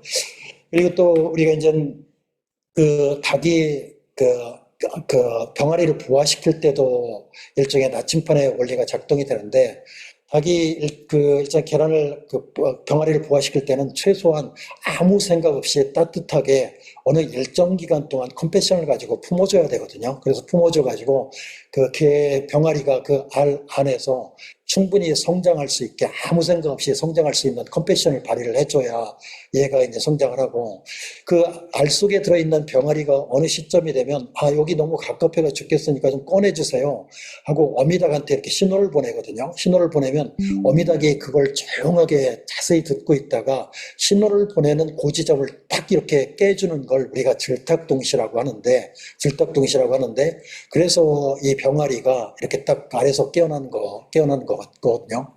그래서 결국은 이렇게 어미닭이 알을 깨기 위해서 쪼아주는 그 프로세스는 쪼아줘가지고 세상을 구경을 시켜주는 건 일종의 플라스에 해당되는 그 목적을 보여주는 것들에 대한 프로세스에 해당이 되고 그 알 속의 병아리를 키우기 위해서 무한정 이렇게 품어주는 아무 생각 없이 긍휼감을 가지고 풀어주는 건 긍휼감에 대한 역할인 거죠. 그래서 결국은 사실 이렇게 병아리가 알에서 깨어나는 프로세스도 우리가 나침판의 원리가 작동이 된다고 볼 수 있겠고 우리 인간들도 마찬가지잖아요. 우리 인간들도 이렇게 살다 보면 본인이 알 속에 없다고 생각을 하지만 이렇게 성공이라든지 이런 것들을 하다 보면 그 성공이 그 덫에 갇혀서 일종의 알 속에 갇히는데 그렇게 갇혀서 살다 보면 누군가가 멘토나 이런 사람들이 와가지고 그 알 속에 갇혀 있는 자기 자신들을 이렇게 자기 자신 꺼내주기도 하고 그리고 또 이제 그 알 속에서 꺼내서 나와가지고 또 살다 보면 또 자기가 성장한 그 알 속에 과거의 패러다임에 갇혀가지고 또 알에 갇혀다 보면 또 누군가는 와서 이렇게 그 목적에 대해서 들딱동시를 해줌에 의해서 자기를 꺼내주고 그래서 우리가 죽을 때까지도 이렇게 살아가는 프로세스를 본다면 N번의 부활을 거치는 프로세스를 진행을 하는 거거든요. 결국 따지고 본다면. 그런데 그 부활하는 프로세스는 사실상 그 알 속에 있었을 때 자기가 그 알에 맞춰가지고 충분히 성장할 수 있게 자기에 대해서 긍휼감을 베풀어주거나 주변의 친구가 긍휼감을 베풀어주거나 아니면 동료가 베풀어주거나 가족이 베풀어주는 것들이 기반이 돼 있어야 되는 거죠. 그래야 그 알 속에서 자기가 충분히 성장을 할 수 있고 그래서 충분히 성장한 어느 상태가 됐을 때 자기가 너무 거기 알이 너무 좁다는 생각이 되면 밖으로 이렇게 신호를 보내면 누군가는 기도응답을 해가지고 그걸 깨줘서 자기가 알 속에서 깨어나는 거잖아요. 그래서 결국은 우리가 사는 것들 성장하는 프로세스를 보면 적어도 태어나서 어머니 그 뱃속에서 태어난 게 첫 번째 부활인지는 모르지만 그걸 떠나서 N번의 죽을 때까지 N번의 부활의 프로세스를 반복해가면서 우리를 성장을 시키는 프로세스를 보면 일종의 나침판의 원리가 작동을 하는 거죠. 그리고 여러분들이 세상에서 가장 이렇게 지혜로운 대왕으로 솔로몬을 알고 있으시잖아요. 그런데 솔로몬이라고 하는 그 대왕이 정말 지혜 대왕이라고 하는 걸 증명을 한 케이스가 자기 아이라고 우기는 가짜 엄마하고 진짜 엄마가 와가지고 이렇게 했을 때 그 법에 의해서 판결을 내린 거잖아요. 그런데 판결을 내릴 때 그 솔로몬 대왕은 일종의 긍휼감이 넘치는 사람이었었기 때문에 이 엄마가 아기에 대해서 가지고 있는 긍휼감을 실험해 보기 위해서 이제 사람한테 그 엄마임을 주장을 하는 그 분한테 제안을 한 거였잖아요. 그래서 아이를 반쪽으로 쪼개서 줄 테니까 너희가 알아가지고 나눠 가져라 이렇게 제안을 했더니 거기에서 너무 고통스러워가지고 절대로 못한다고 주장을 한 사람이 바로 진짜 엄마였던 거잖아요. 그래서 긍휼감이라고 하는 것들이 반영이 되는 것들, 반영되고 그 긍휼감 안에서 법이 작동이 될 때 법이 진짜 지혜로운 공의로운 법으로 작동한다는 것들을 통치 기간 내 여러 사건을 통해서 보여줬기 때문에 아마 솔로몬 대왕도 우리가 이야기하는 나침판이라고 하는 것들을 내면에 가지고 통치를 한 사람이지 않았겠는가 하는 생각이 들고요. 그리고 여태까지 있었던 종단 연구 중에서 정말 이 성공한 사람들에 관해서 연구한 두 가지 종단 연구가 있는데, 하나는 카우아이 섬 신생아 종단 연구라는 연구하고 하나는 보스턴 종단 연구라는 연구인데, 카우아이 섬 종단 연구는 1954년에 태어난 신생아 833명을 40년 동안 추적해가지고 얘들 중에서 똑같은 시점을 가지고 시절 인연을 가지고 태어난 애들 중에서 어떤 친구가 더 이렇게 성공적으로 삶을 마무리하는지, 그 친구들은 도대체 비밀이 무엇인지를 밝혀낸 연구였었어요. 그런데 이렇게 연구를 진행을 하다가 약간 이상한 일이 발생을 한 게, 한 20년, 25년 정도 이렇게 딱 지나서 보니까 이 사람들이 생각하기에는 결손 가정에서 태어난 그 자녀들은 성공을 못할 거라는 가정을 가지고 시작을 했었는데, 실제로 연구를 하다 보니까 결손 가정에서 태어났음에도 불구하고 원래 온전한 가정에서 태어난 애들보다도 훨씬 더 성공한 케이스가 그 201명 중에서, 결손 가정에 태어난 201명 중에서 72명이나 발견이 된 거예요. 그러니까 자기들의 가설이 이게 기각이 된 거잖아요. 결손 가정에서 태어나면 201명 전체가 정상적인 가정에서 태어난 친구들보다 성공을 못해야 되는데, 이 중에서 201명 중에서 72명이 오히려 정상적인 가정에서 태어난 애들보다 훨씬 더 성공을 한 케이스를 보였으니까요. 그래서 이것들이 이제 연구의 주제를 가설을 바꿔가지고 연구를 시작을 해서 이분들이 찾아낸 게, 이 72명은 가장 어려운 상황 속에서도 자기 이 친구에 대해서 긍휼감을 보여주고 있는 한 사람이 있었다는 거죠. 그 한 사람이 결손 가정이니까 양부모는 아니었을 것 같고, 엄마만 있었든지 아빠가 그런 걸 보여줬다든지, 아니면 할머니가 보여줬다든지 할아버지가 보여줬다든지, 아니면 그런 사람이 없으면 삼촌이 보여줬다든지 이웃이 보여줬다든지, 그 긍휼의 탯줄을 끊지 않고 있는 한 사람이 있었다는 게 결론이거든요. 그래서 긍휼감이라고 하는 것들에 대한 것들이 사람들을 정상적으로 어려운 상황 속에서 성장을 시키는 것들에 정말 중요한 핵심적인 비밀이라고 하는 걸 파헤친 게 바로 이 연구이고, 그리고 이거는 주로 이제 긍휼감이기 때문에 우리가 얘기하는 남극성 마이너스 극에 대한 연구잖아요. 그런데 공교롭게도 플러스극을 중심으로 연구한 연구가 바로 보스턴 연구예요. 보스턴 연구는 1938년에 시작해가지고 아직까지 진행이 되고 있는데, 이 연구는 어떤 연구냐면, 보스턴 지역이니까 하버드 대학이 있는 지역이잖아요. 그래서 하버드 대학에 입학한 친구하고 하버드 대학에 입학하지 못하고 대학을 못 간 친구들하고 이렇게 비교 연구한 거예요. 연구의 가설도 너무 뻔하겠죠. 이게 하버드 대학을 나온 친구가 훨씬 행복하게 살고 돈도 많이 벌고 하겠다는 것들에 대한 가설을 가지고 시작을 했는데, 그게 또 기각이 된 거죠. 실제로 끝까지 이렇게 종단 연구를 해서 추적을 해봤더니 하버드 대학 안 나온 사람들이 훨씬 더 행복한 삶을 사는 사람들이 훨씬 더 많은 게 이제 발견이 된 거죠. 그래서 또 이것들도 깊이 있게 한 칸 깊이 있게 가지고 파악을 해봤더니, 이 사람들은 하버드 대학을 안 나왔음에도 불구하고 오랫동안 건강을 누리고 행복하게 사는 사람들은 사람들하고 이렇게 친하게 지낼 뿐만 아니라 관계가 상당히 그냥 일상적인 관계가 아니라 의미 있는 관계를 유지를 하고 있는 사람들이 한두 사람이 항상 있었다는 거죠. 그렇지만 여러분들도 짐작을 하겠지만, 의미라고 하는 건 그냥 나오는 게 아니라 목적에 분수대에서 뿜어져 나오는 게 의미인 거거든요. 그래서 이 사람들을 다시 추적을 해봤더니, 이 사람들 사이에는 자기가 길을 잃어버렸을 때 북극성으로 삼아서 길을 찾을 수 있는 목적이라고 하는 플러스극을 항상 가지고 있었다고 하는 게 발견이 된 거죠. 자, 그러면 이 두 종단 연구를 합해보면, 세계적인 연구를 합해보면 여러분들의 결론도 충분히 추론을 할 수 있는 거잖아요. 결국 물론 미국의 연구이긴 하지만 정말 세상에 대해서 행복하고 끝까지 건강을 누리고 성공적인 삶을, 지속 가능한 성공적인 삶을 사는 사람들은 누군가 자기에 대해서 자기가 자기 스스로에서 보여주거나 그 긍휼에 대한 태출을 가지고 있거나 아니면 우리가 목적이라고 하는 그 줄을 가지고 있는, 그래서 따지고 본다면 자기의 내면의 컴파스를 가지고 있는 사람들만 가능했었다는 거에 대한 얘기인 거잖아요. 그리고 루소라고 하는 사람이 이제 사회계획론을 만든 사람인데, 문명이 만들어진 원리도 바로 이게 나침반 때문에 만들어졌다고 설명을 하는 거죠. 그래서 사람들이 이제 그 문명을 만든 게 주로 밤에 만들어졌다고 설명을 하는 거예요.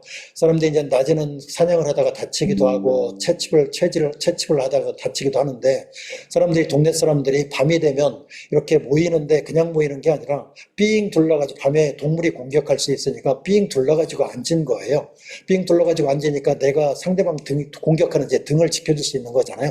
그래서 서로가 이렇게 등을 지켜줄 수 있는 그 울타리가 마련되고, 그 울타리가 마련이 되니까 낮에 다친 사람들을 치유해주고 아픈 데를 치유해주고 이렇게 하는 것들이 가능해지고, 거기에다가 또 따뜻하게 불까지 피워가지고 그 불을 봐가면서 내일은 어떻게 다치지 않고 살까?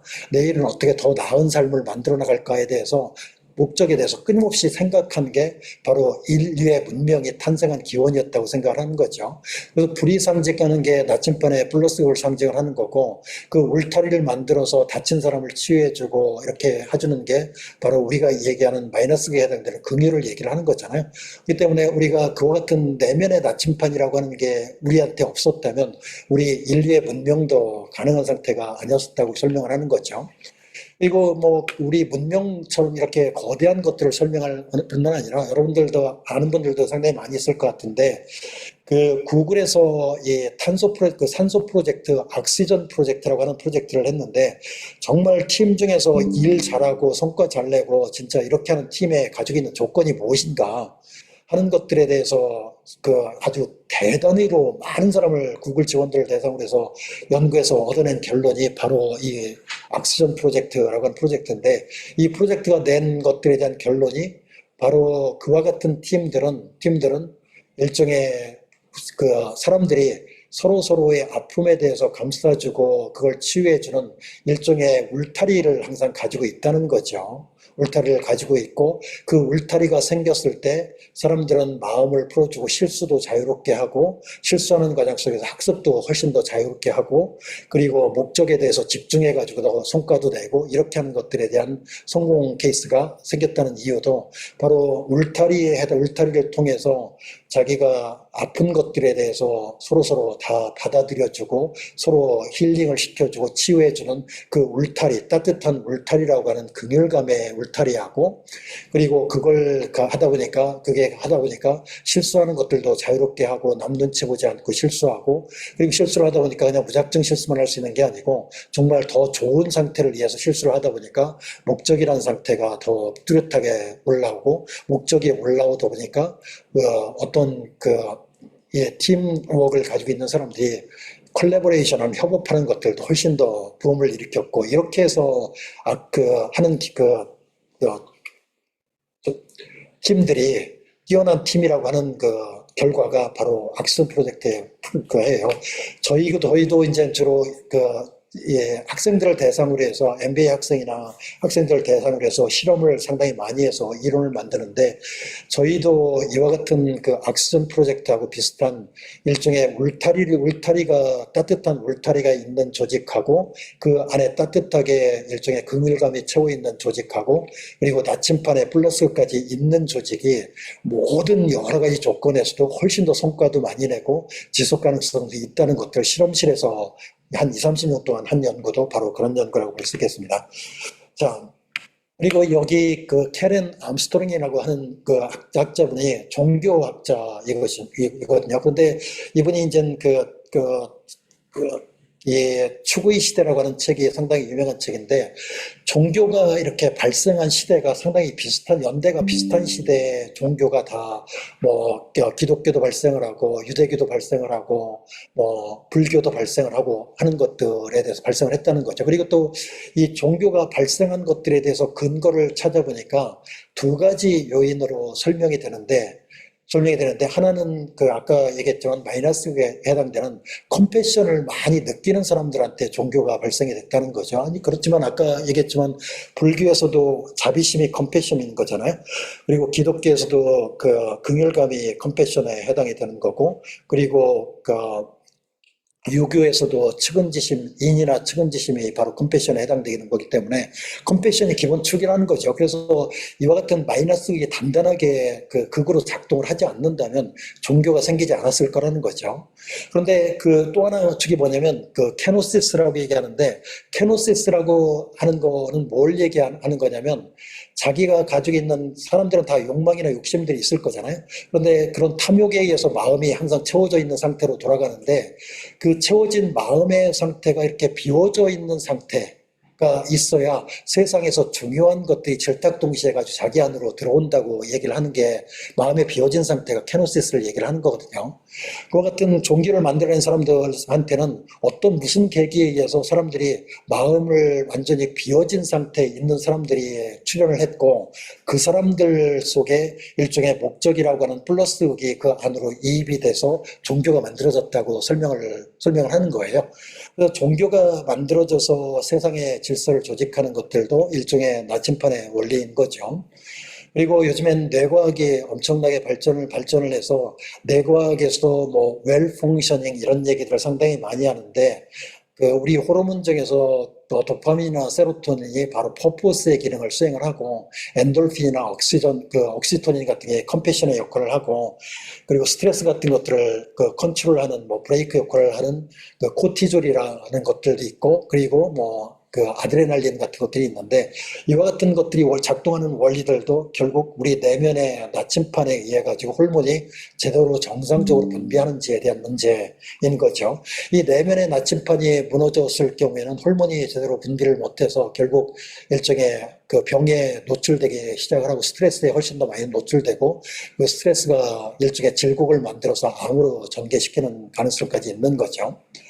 그리고 최근에 그 뇌과학 연구 중에서 그 핵심적인 연구 중에 하나가, 우리 그 뇌 중에서 그 AMCC라고 하는 대상회 중에서 가운데 부분에 있는 걸 그 AMCC라고 그렇게 얘기를 하는데, 그 대상회 자체가 일종의 그 지도를 그려내는, 완전히 지도 제작자의 기능을 수행을 한다고 하는 것들에 대한 연구를 밝혀낸 게 바로 이제 핵심적인 연구인데, 우리 그 대상회라고 하는 데는 세상에 대해서 끊임없이 그 지도술사가 돼가지고 끊임없이 지도를 그려낸다는 거죠. 근데 지도가, 내가 나침판이 없는 상태에서 지도를 그려내기 때문에 이 지도가 그냥 그대로 딱 이렇게 그려내면 다 엉망진창인 지도인 거죠. 자기 경험한 것들만 가지고 너무 이렇게 부각해가지고 그게 현실적인 지형이 아님에도 불구하고 지형인 것처럼 그려내고, 그래서 일종의 우리 뇌라고 하는 건 이렇게 딱 따져본다면 그 세상의 지도를 그려내는 지도술사의 역할을 수행을 하는 거죠. 그런데 어떤 사람들 같은 경우에 이 그려낸 지도 자체가 나침판을 가지고 있는 사람들 같은 경우에는, 자기가 이 사람이 그려놓은 세상을 보는 그 머릿속에 있는 지도라고 하는 거는 머릿속에서 시냅스 구조가, 형태가 생긴 걸 지도라고 얘기를 하는 거거든요. 그래서 우리가 지도가 그려지면 시냅스가 이렇게 서로 연결이 돼서 그게 세상하고 일종의 싱크로나이즈 되는 형태로 구조가 이렇게 그려지는 걸 지도를 그린다고 이렇게 얘기를 하는 거예요. 그런데 어떤 사람들은 자기가 나침판이 있는 사람이 지도를 그냥 대뇌가 지도를 그리는 상태하고, 나침판이 전혀 없는 사람이 세상에 대한 지도를 막 이렇게 그려내는 거하고 천지차이를 하는 거죠.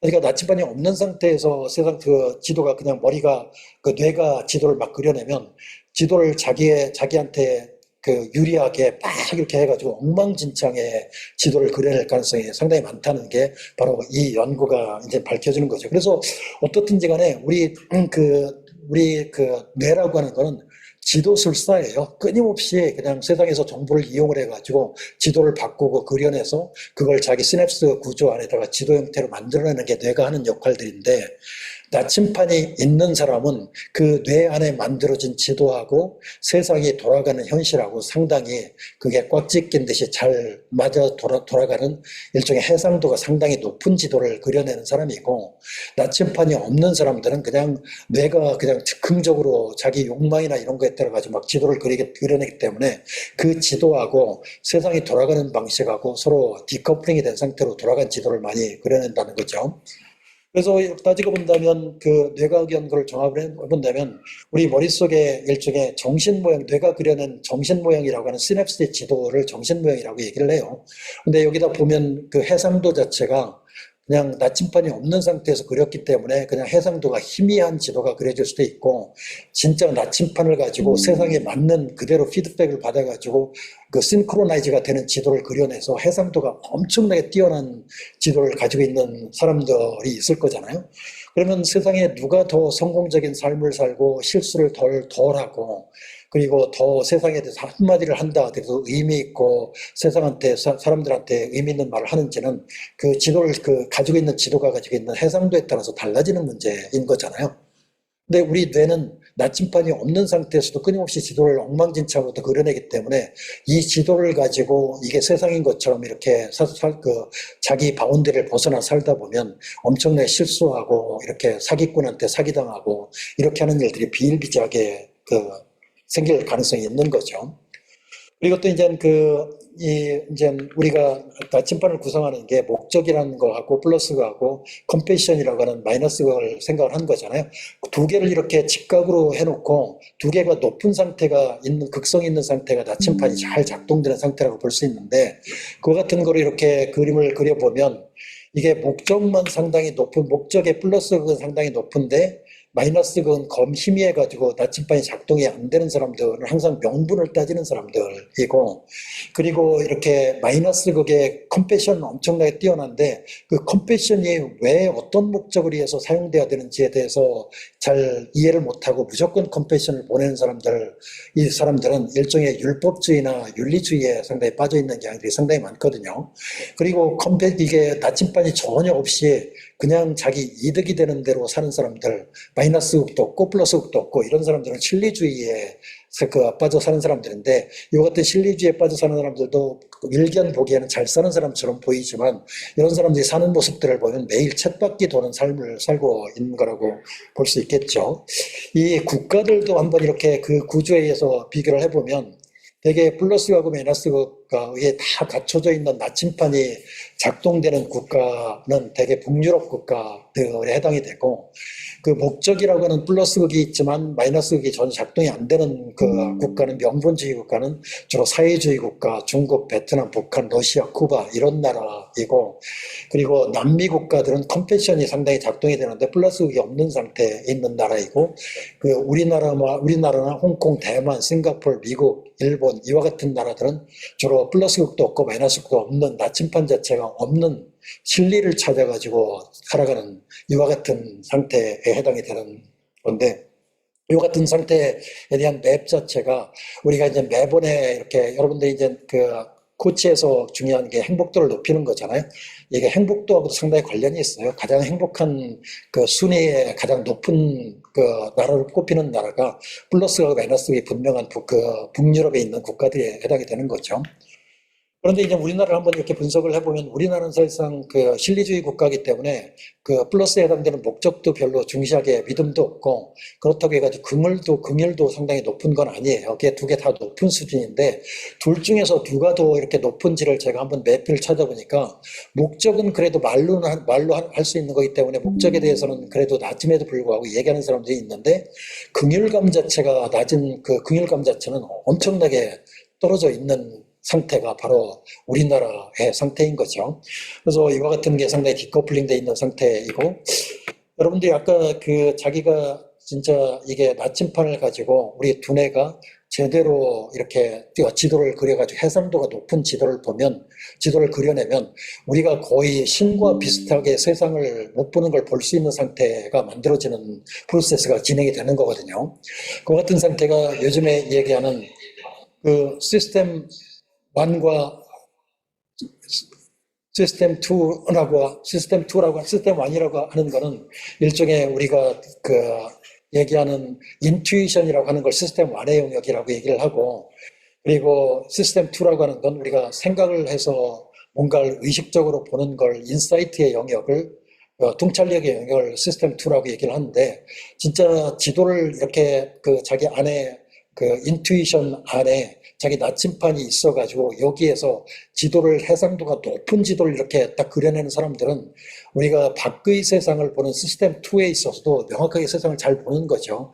그 아웃사이트라고 하는 건 더 멀리 보는 거예요. 아웃사이트라고 하는 건 우리가 되게 근시안적으로밖에 못 보는데, 이와 같은 지도가 잘 만들어진다면 우리가 볼 수 있는 것보다 훨씬 멀리 보는 걸 아웃사이트라고 얘기를 하고, 그 다음에 하인사이트라고 하는 건 우리가 과거를 항상 잊어버려가지고 똑같은 실수를 많이 하잖아요. 그리고 나중에 깨닫잖아요.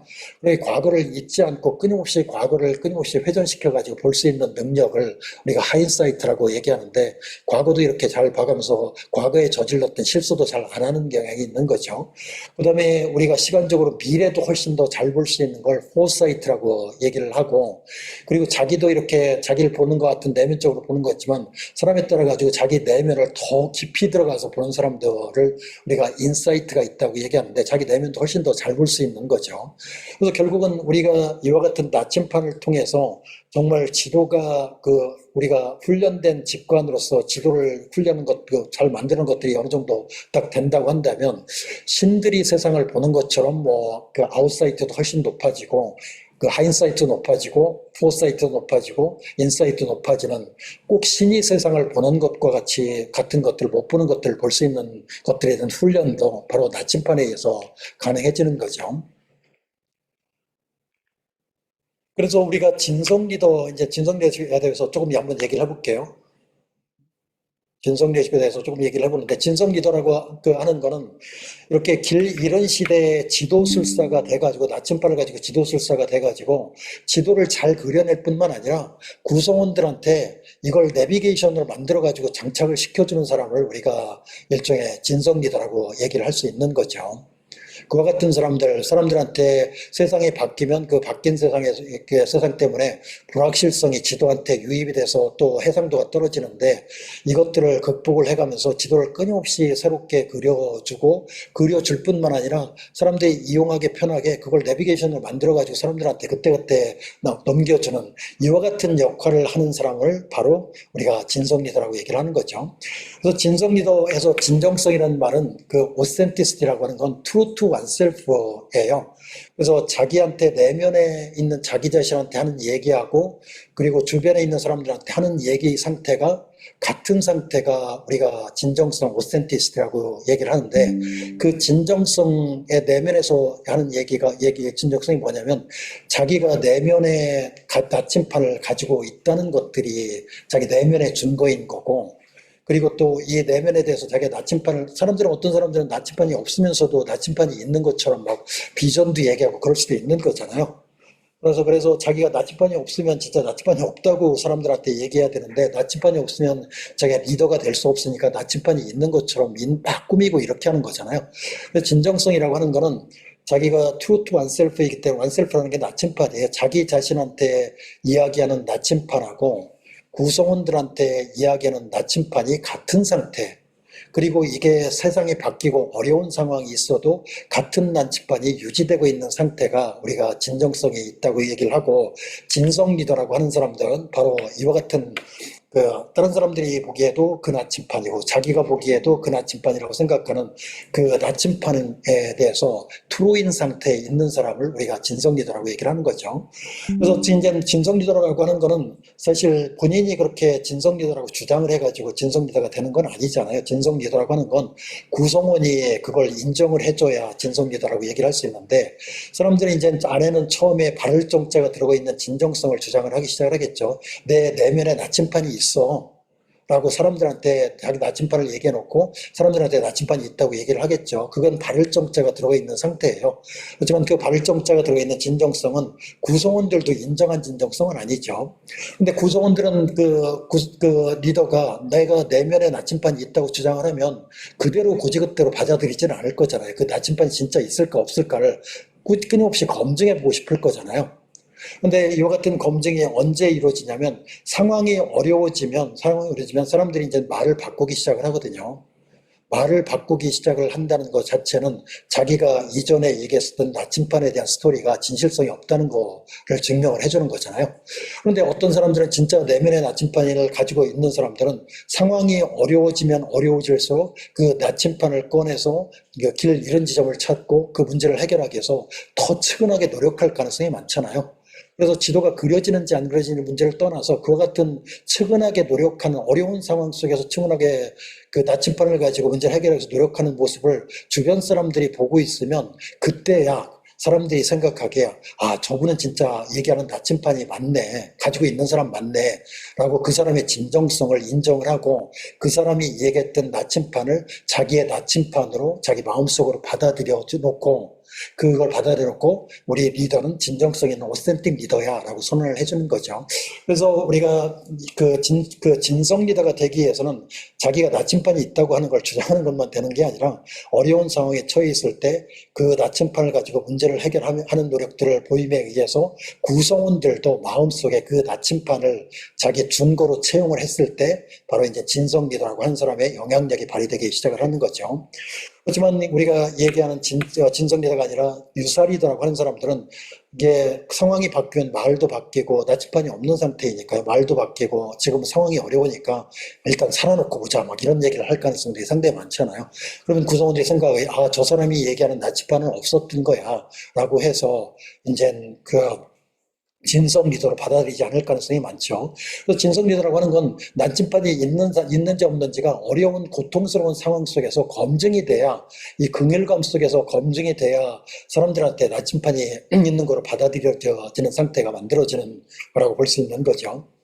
그래서 그 리더가 얘기하는 나침반은 주장한다고 되는 게 아니라 그게 어려운 고통스러운 상황 속에서 긍휼감을 통해서 그게 검증이 된 상태가 만들어져야 구성원들도 그 나침반을 진짜 나침반으로 생각하고 자기 마음속에 장착을 하고 그 마음속에 장착해야 일종의 그 영향력의 증거가 생겨서 리더하고 구성원들하고 같은 방향으로 목적을 위해서 협업하는 관계가 만들어지는 거죠. 그래서 여러분들이 잘 아시는 고자장에도 보면 그 나침반이 검증되는 건 긍휼감 속에서 검증이 되는 거예요. 어려운 상황에 처했을 때 리더가 어떻게 하는지를 보고 그리고 중용에 보면 치국이라는 얘기도 있는데 치국도 마찬가지로 그 사람들이 주장한 것들에 대한 나침반의 스토리 자체가 정말 정성스럽게 그 긍휼감을 통해서 실제로 이렇게 모습으로 나타났는지 안 나타났는지 이게 바로 그 사람이 진성 리더인지 아닌지를 결정해주는 상당히 중요한 포인트에 해당이 되는 거죠. 그리고 진성 리더인지 아닌지는 또 여러분들이 그런 걸 원리를 몰라도 나침반이 있는지 진짜 나침반이 있으면 진성 리더에 해당이 되는 거죠. 그 진짜 나침반이 있다면 어려운 상황이 있으면 길을 잃어버리는 상황이 있으면 나침반을 가지고 찾을 수 있기 때문에 말을 바꾸질 않아요, 이 사람들은. 자, 그런데 그 진성 리더 이런 걸 몰라도 진성 리더인지 아닌지를 금방 쉽게 판별을 해볼 수 있는 게 여러분의 리더 중에 어떤 분이 만약에 출장을 갔을 때 거기에 있는 그 구성원들이 아, 오늘은 어린이날이니까 지켜보는 사람도 없으니까 신나게 한번 놀아보자 하고 어린이날을 선언을 했다면 그 리더가 가지고 있는 나침반은 진짜 나침반은 아니었던 거죠. 그런데 만약에 리더가 지금 출장에 가가지고 없는 상황 속에서도 리더가 가지고 있던 나침반을 자기 마음속에 같이 공유를 했기 때문에 그 나침반에서 설정한 목적을 달성하기 위해서 더 이렇게 측은하게 구성원들 사이에서 협업을 한다면 그 리더는 진짜 리더였었던 거인 거죠. 그래서 리더가 없어져 보면 그 리더가 진짜 리더인지 진성 리더인지 그 아니면 유사 리더인지 이런 것들이 판명이 되는 거죠. 그리고 여러분들이 가장 많이 혼동을 하는 게 가스라이터하고 진성 리더하고 이 차이인데요. 사실상 가스라이터나 진성 리더나 리더십에서 커뮤니케이션을 하고 뭐 의사결정을 하고 소통 잘하고 뭐 이런 거 동기화하고 이런 리더십에 대한 스킬에 있어서는 아마 거의 차이가 없을 거예요. 차이가 없을 뿐만 아니라 이 아마 가스라이터가 그와 같은 커뮤니케이션하고 막 이렇게 하는 거는 오히려 진성 리더보다도 스킬이 더 뛰어날 가능성이 상당히 많은 거죠. 근데 가스라이터는 그와 같은 스킬들을 어떤 목적으로 해서 하냐면 자기 속에 숨겨져 있는 꿍꿍이 속을 실현시키기 위한 목적으로 그 스킬을 사용을 하는 거죠. 진성 리더라고 하는 사람들은 자기가 가지고 있는 그와 같은 여러 가지 리더십에 대한 스킬을, 이와 같은 것들을 자기가 나침판을 통해서 목적을 찾아내고 긍휼감을 통해서 문제를 해결하고 이렇게 하는 목적을 위해서 이 스킬들을 사용을 하는 거죠. 그래서 그 가스라이터나 그냥 진성 리더나 이 사람들이 쓰는 리더십에 대한 스킬이나 이런 걸 보고 판별할 방법은 없어요. 그렇지만 속에 나침판을 실현시키기 위해서 그와 같은 그 스킬들을 사용을 하는 건지, 아니면 속에 나침판은 없는데 본인의 자기 이고라든지 꿍꿍이속을 실현시키기 위해서 그 스킬들을 사용을 하는지, 이거에 따라서 가스라이터인지 아니면 그 진성 리더가 이제 결정이 되는 거죠. 되게 이제 가스라이터들은 자기가 가지고 있는 자기 머릿속에 있는 지도라고 하는 거가 있을 텐데, 여기 프로크데우스라고 하는 사람이 히랍이 신인데, 이 사람은 자기 지도를 이렇게 자기 지도를 정신모형이라는 지도를 가지고 침대를 만들어 놓고 지나가는 사람들이 있으면 그 침대에다 한번 누워봐가지고 침대보다 발이 길면 발 잘라버리고 침대보다 손이 짧으면 손을 늘려가지고 고통을 만들어주고 이렇게 해가지고 죽이는 신이 프로크루데스라고 하는 사람이에요. 그런데 우리가 얘기하는 가스라이터라고 하는 사람들은 본인이 만들어낸 지도라고 하는 그 침대에다가 사람들을 갖다가 이렇게 가둬놓고 괴롭히고 하는 사람들을 얘기를 하는 거잖아요. 하지만 이건 뭐 극단적인 케이스이긴 하지만, 여러분들도 회사를 다녀보거나 이렇게 하시는 분은 상사가 본인의 멘탈 모델이라고 하는 침대를 만들어 놓고 부하들을 괴롭히면 갑질인 거잖아요. 이와 같은 걸 일상적으로 하는 것들도 우리 일상생활 속에서 상당히 많이 있는 거죠. 그리고 진정성이라고 하는 거의 어원, 오센티스티의 어원은 어서십하고 그 어원이 같아요. 어서십여 같아가지고 자기가 그 지도를 그려내는 것들에 대해서 지도술사의 주인공이 돼서 스토리를 만들어 나가고 이렇게 하는 걸 자기가 그걸 해낼 수 있어야 그 사람을 우리가 진성 리더라고 하지, 다른 사람들이 만들어낸 지도를 자기 지도인 것처럼 채용한 사람을 우리가 진성 리더라고 얘기를 하지 않거든요.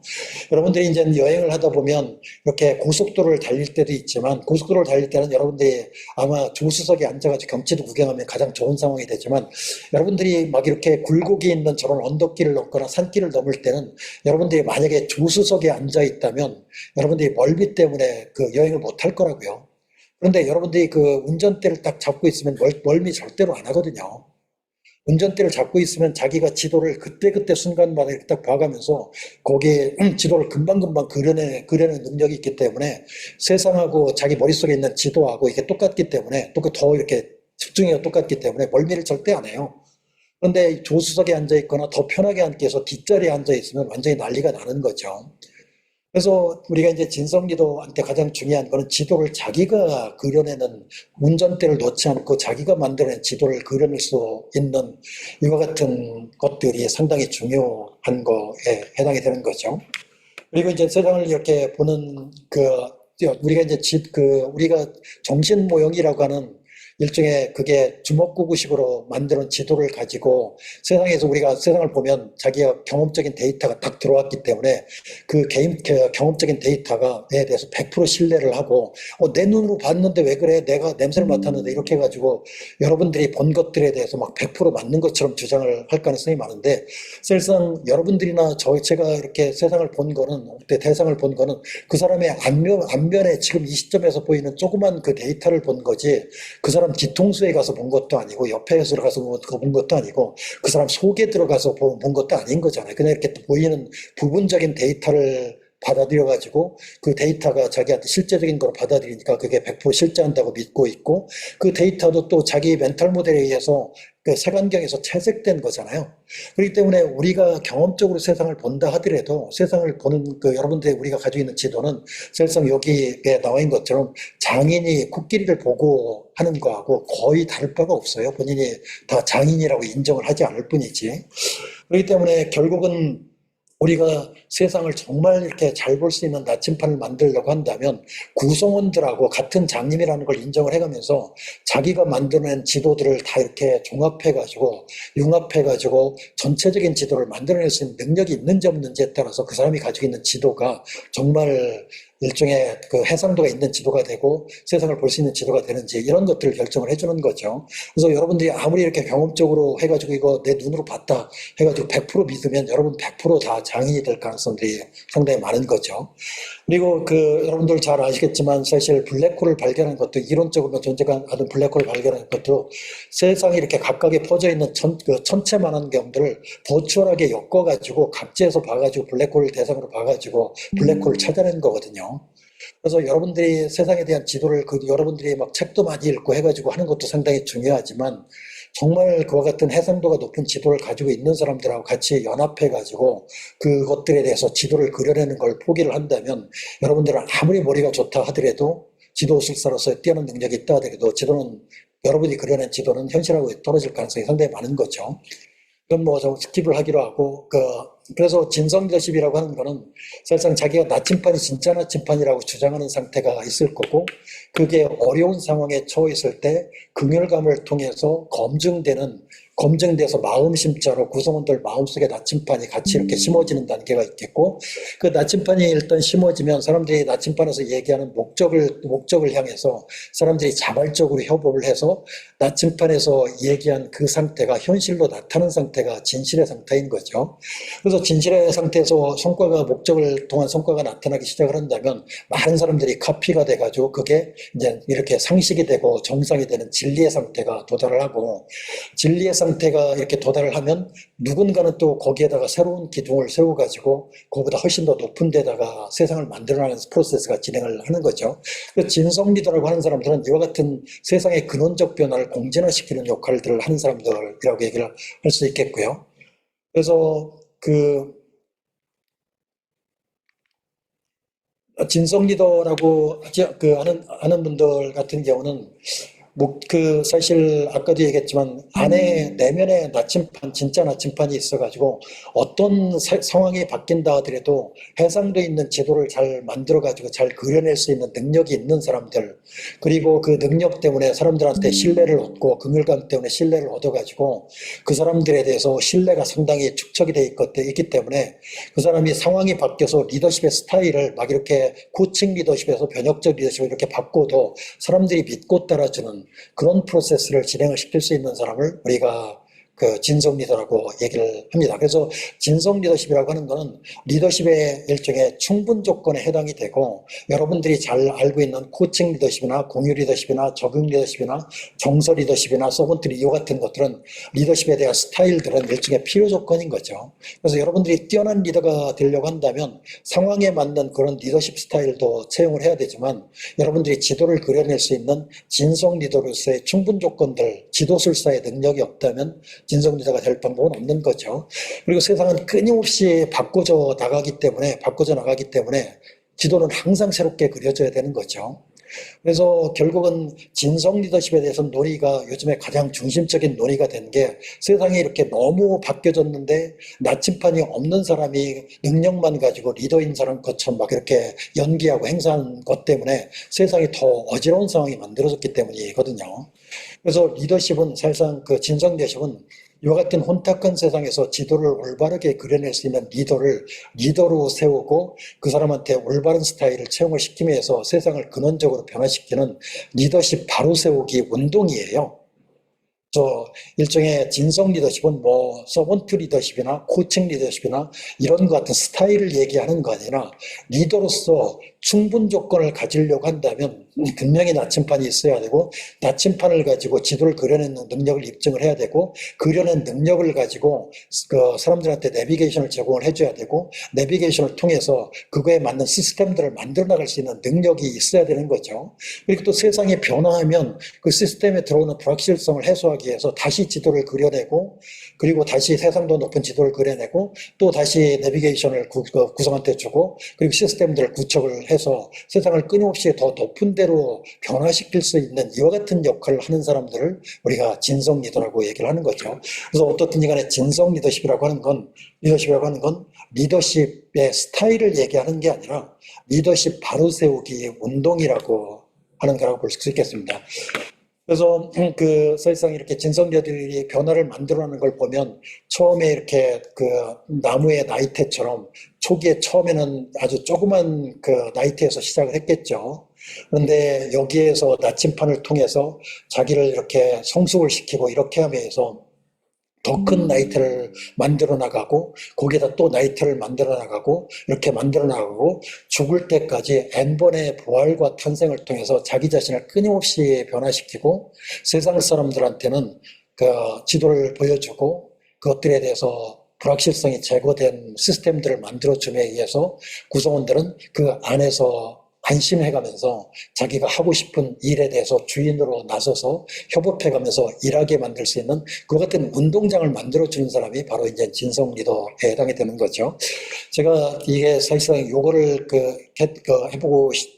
해드리고 싶었는데 제가 한 5분 동안 간략하게 제가 해야 했던 얘기를 한번, 왜냐면 오늘 핵심적인 포인트가 그 오센틱 코치라고 하는 분들은 어떤, 뭐 여러분들도 그 짐작을 하시겠지만 내면에 그 인터널 컴퍼스가 있는 상태에서 자기가 코칭이라고 하는 그 스킬들을 이용을 해서 사람들이 가지고 있는 아픔이라든지 이런 것들을 해결해주고 사람들의 변화에 대해서 충격을 줄 수 있는 이런 분들을 우리가 이제 오센틱 코칭이라고 할 텐데, 그래서 사실상 코칭을 처음에 만드는 사람은 소크라테스가 만들어낸 거죠. 소크라테스가 산파수를 통해서 만들어낸 거고, 그리고 산파수라고 하는 건 사람들에 대해서 자기가 모르는 상태, 자기가 가정 밖에 있는 세상은 잘 모르거든요.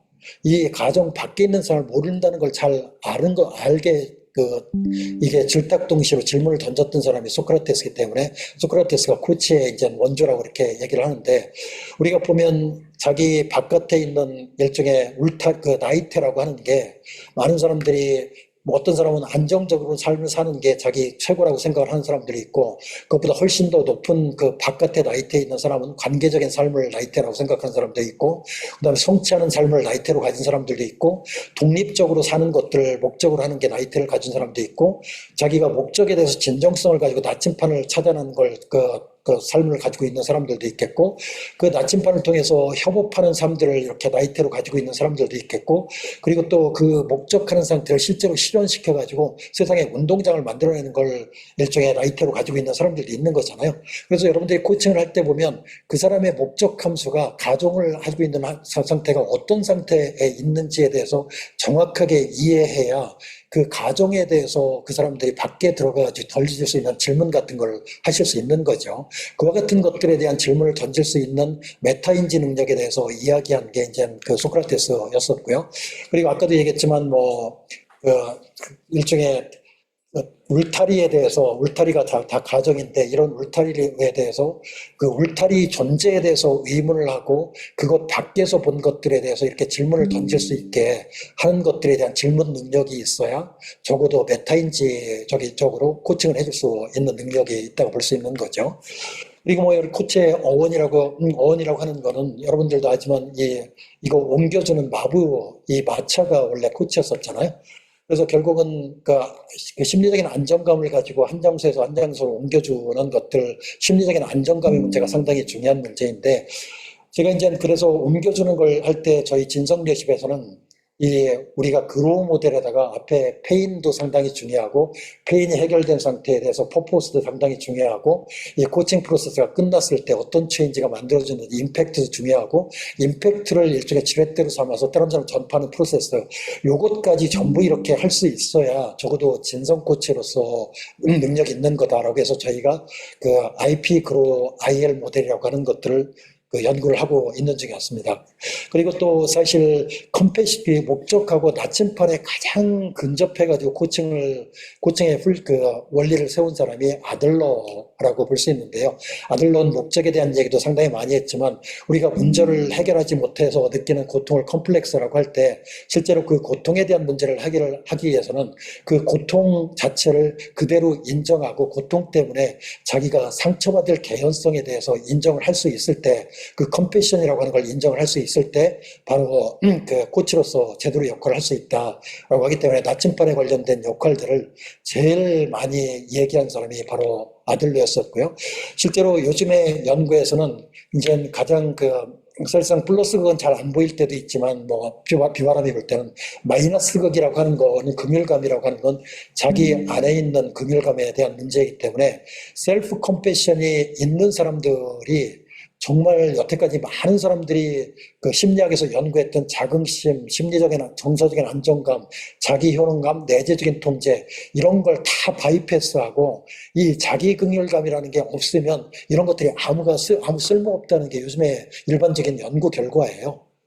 그렇기 때문에 실제로 이게 자기 나침판의 마이너스 극을 구성하는 가장 기초적인 단위, 셀프 컴패션이 있어야 정서적인 안정감도 지속적으로 생길 수 있고 자긍심도 생길 수 있는 셈도 있는 거고 내적인 통제도 가능하고 자기 효능감도 가능해가지고 지속적으로 이 사람들이 주체적인 삶들이 가능하다는 게 요즘의 연구 결과인 거죠. 이 같은 연구 결과는 아들러가 상처받을 개연성에 대해서 얘기를 하고 그 긍휼감에 대해서 얘기를 함에 의해서 많이 얘기가 된 거죠. 그리고 마지막인데 융이 이제는 온전한 자아 개념을 통해서 이렇게 온전한 자아 개념들을 얘기를 하는데 이걸 MBTI로 해가면서 사실상 그 융이 얘기하는 그 온전한 자아라고 하는 건 이쪽에 한쪽이 높으면 한쪽이 낮은 상태를 얘기하는 게 아니라 여기에 거미집이 이렇게 다 모든 차원에서 다 확장된 상태로 있는 상태가 바로 온전한 자아인 거거든요. 근데 MBTI라고 하는 건 이 확장된 자아가 아니라 그 중에서 많이 가지고 있는 자아가 주로 이제 그 외재성이라면 외향성이라면 E라고 판단을 하고 그 I는 다 지워버리고 I를 많이 가지고 있으면 I고 E를 펼쳐버리지만 사실상 그 온전한 자라고 하는 건 세상의 문제를 온전하게 풀게 하기 위해서는 자기 내면에 I도 있고 E도 있고 이 상태가 온전하게 자기 목적을 위해서 협업하는 상태가 만들어져야 온전한 사람으로 성장을 하는 거지 자기가 하나가 없는 상태가 있다면 누군가에 의해서 다시 의존을 해야 되고 의존하는 프로세스가 계속 진행되다 보면 온전한 자라는 것들이 만들어질 가능성이 없다라고 하는 게 요즘에 주장하는 핵심적인 온전한 자아 개념이에요. 그래서 저희 그 진성 코칭 연구에서는 이렇게 MBTI로 분절된 거를 사용하는 거는 그 사람의 초기 상태를 파악하는 데 사용을 하는데 그 상태를 파악해서 찌그러진 거미집을 온전한 거미집으로 만드는 그거에 대한 지표 같은 것들을 측정하는 지표 같은 걸 만들어내는 작업, 이와 같은 작업들을 하고 있습니다. 그래서 그리고 또 요즘에는 긍정심리학에서 너무 이렇게 긍정적인 것만 강조하고 사실상 아까도 얘기했지만 사실상 우리가 가지고 있는 고통이라든지 요즘에 쇼펜하우가 유행하는 이유는 사람들이 지도를 그려내는 게 되게 고통스러운 능력이거든요. 그렇지만 지도를 그려내지 않고 사람답게 살 수 있는 방법도 없는 거죠. 그래서 지도를 잘 못 그리게 됐기 때문에 넘어지고 쓰러지고 아파하고 이렇게 하는 게 우리 삶의 기본적인 건데 사실상 요즘에 그와 같은 것들을 다 이렇게 덮어놓고 없는 것처럼 해가지고 구더기가 생겼다고 아팠다고 생각을 해놓고 좋은 것만 생각을 해가지고 막 긍정심리 이런 것들을 많이 얘기를 하시는 분인데 이걸 온전한 자아를 만드는데 상당히 큰 문제를 이야기를 하는 거죠. 온전하게 사람들이 성장을 한다는 건 자기가 고통을 통해서 에너지를 얻어가지고 해결을 함에 의해서 온전한 자아로 성장을 하는 거지 고통을 없는 것처럼 거적을 덮어놨을 경우는 고통이 썩어서 구더기가 생기고 상처가 더 깊어질 수 있는 상태에 도달을 하는 거죠. 그래서 이렇게 요즘에는 저희 그 학회에서는 긍정심리학에 너무 이렇게 경도돼서 이렇게 얘기하는 거에 대해서 상당히 그 문제점을 제기를 하고요. 그리고 또 저희 진성여십에서 코칭에서 얘기할 때, 진성 코칭에서 얘기할 때 스캇팩을 많이 인용을 하는데, 이분은 여덟 번의 환자를 이렇게 딱 만나면 8번마다 그 사람 안에 들어가서 같이 나침반을 공유해 가면서 하는 여정을 하기 때문에 자기가 8번의 근원적 변화의 체험을 할 수 있어야 그 사람이 코치로서 성장을 한 거다. 이렇게 얘기를 하거든요. 그래서 코치가 이렇게 객관적으로 보여주는 게 아니라 그 사람의 내면 속에서 같이 들어가서 그 사람의 나침판하고 내 나침판하고 같이 조율을 해가면서 그 나침판을 같이 이렇게 만들어 나간 프로세스를 하는 여정을 진행을 할 때 그 사람을 우리가 진성 코칭이라고 얘기하는 거지 질문하는 기술들이 너무 뛰어나가지고 막 사람들을 이렇게 도와주고 한다고 해가지고 진성 코칭은 아니다. 그리고 그 같은 나침판을 가지고 산다고 하는 것들은 나침판을 통해서 만드는 에너지가 세상에 대한 울타리하고 맥락하고 이렇게 울림을 만들어내고 울림이 자기한테 이렇게 돌아올 수 있어야 자기 에너지가 커지는 거잖아요. 때문에 그 코칭을 하시는 분들한테 너무 이렇게 심리학에 경도돼서 그 나침판을 가지고 만드는 에너지가 이렇게 울림판이 전혀 없는, 컨텍스트가 없는 상태에서 막 작동이 될 수 있는 것처럼 얘기하는 건 되게 위험한 얘기를 하는 거죠.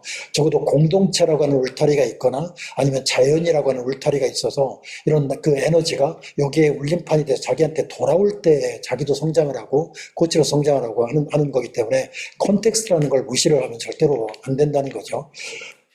제가 지남철이란 그 시도 적어놨지만 저는 여기까지 하고 이게 그만 끝내라고 자꾸 사인을 보내가지고 하고 싶은 얘기는 엄청 되게 많지만 여기서 끝내고 질문을 한번 받아보겠습니다. 네, 감사합니다. 교수님 감사드립니다. 제가 다시 함께 잠시 자리하겠습니다.